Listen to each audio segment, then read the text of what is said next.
Right, week two. Hello, everybody. Thanks for joining me in my garage this week. So, I am on the week two workshop questions, and I'm going to work through these one by one.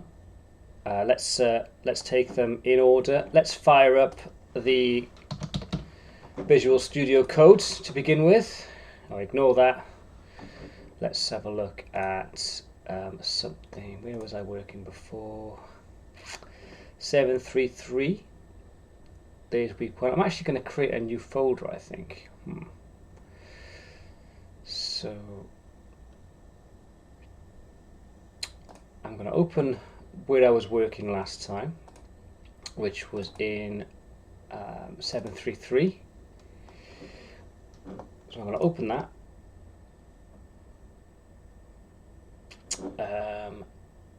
There we go. And yeah, I've got some Pi files in there. Great. I'm going to create a new folder in here called week two. I'm going to keep it consistent with how I've labeled it with capitals down below.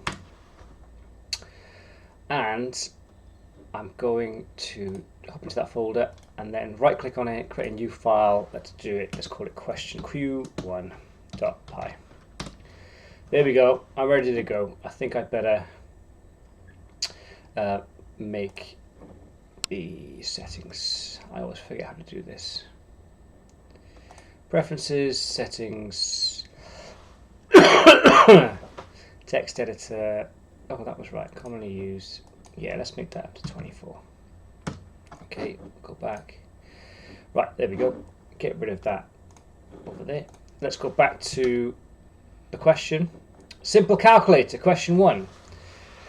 Ask the user for two numbers and print 1 their sum, 2 their difference, 3 their product, and C their quotient. And this should be the output I'm expecting. So, just so I don't have to keep flicking back and forth to this page, I'm going to copy this in here. Right, so if you haven't seen this before, anything with a hash in front of it is a comment. Now, I've pasted this into here. It's giving me a load of red because it doesn't like it. Because actually, I want to keep this as a comment too. So I could go through here and I could put a hash in front of all of these just so I can refer back to what my output should look like afterwards. Or I can highlight everything and I can hold Control and press / and that will do it all in one go. Isn't that brilliant?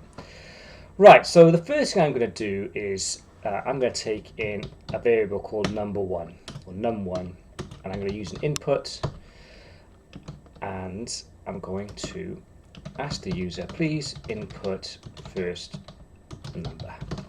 Okay, and I'm going to put a colon space so it reads a bit better in my terminal. Then I'm going to ask for number 2.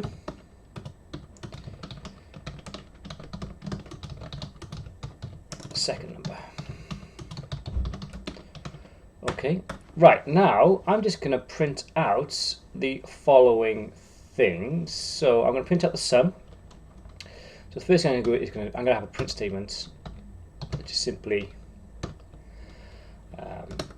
sum colon space comma and then num1 plus num2. Okay, now if I run this, I should get an error, and then we'll explain that error. So let's call it, let's do 10 plus 2. Aha.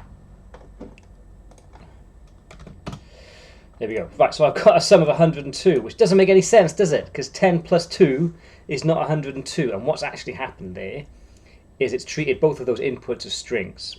And you know you can add two strings together, hello Rob, and it will happily put them together. So what it's done there is it's just treated the 10 as a string and added the 2 on the end. So what I really need to do in order for me to do some actual maths on these inputs is I need to convert them to integers or floats beforehand. So I'm actually going to convert them. Now because I'm going to do a quotient here at some point, it's likely that whatever ratio I take of two numbers is not going to be an integer. So I actually want to handle my inputs as floats. Okay, so I'm going to wrap a float function around my input. And what that will do, it will take that input from the user and it will immediately convert it to a float. If you're not sure what a float is any number with a decimal place after it. For example, 1.2 is a float. Okay. So this time, if I run my script and I give it 10 and I give it 2, it gives me 12. And actually, you can see it also outputs the number as a float as well. That's fine. Okay. So I'm going to go through these. Let's do the second one, which was, I think, the difference. Oops. Difference is num1 minus num2. The third one was the product. Is that right? Yep, product is num1 times num2. I'm going to try and, just for aesthetic purposes, I'm going to keep spaces between my operators. I spelled print wrong, guys, come on. And then finally, I'm going to take the quotient or the ratio of 1 and 2. Num1 over num2. Let's print all that out. Let's give me a 10, a 2. Oh, no, 10, then 2. There we go. 10 plus 2 is 12. 10 minus 2 is 8. 10 times 2 is 20. 10 shared by 2 is 5. Let's give it another example where I might get a decimal place for the quotient. So let's do 55 divided by 3. Yeah, there you go. Okay, so by default, Python will give quite a large number of decimal places. We can format that. We'll cover that later, okay? Brilliant. Let's move on to Q2.